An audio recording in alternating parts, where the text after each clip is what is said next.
JD! Nakita mo na ba itong e-bike ko na 4-wheel? Uy, ayos ah! Dilaw na dilaw ah! Pero wala yan dito sa e-bike ko. Kahit pamilya mo, pwede mo isakay dito, Jayper. Napakalaki naman yung e-bike mo.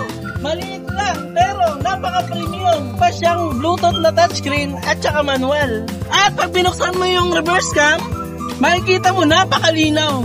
Tignan mo naman yung e-bike ko. Meron ng top load. Pwede mo ikarga dito yung mga maleta mo.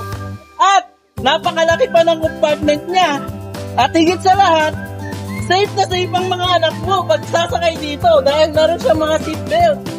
Tignan mo, harap at saka likod meron. Kahit malaki ang e-bike ko, mas mabilis pa yata yung e-bike ko dyan eh. Kasi ito, naka 48 km per hour na. At saka naka 60 volts 32 amperes pa. Kaya matagal malobat. At mura ko lang ito nabili. Alam mo kung saan? Sa Super JD e-bike. Walang kahati-lahati. Ito rin kasi sa Super JD ko binili. Naka 1,800 watts yung motor, upgraded na, at saka controller, 1,800 watts din.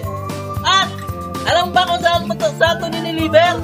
Doon sa Antipolo at nag-drive test pa kami. Sa lahat ng mga gustong bumili dyan, sa Super JD na rin kayo bumili.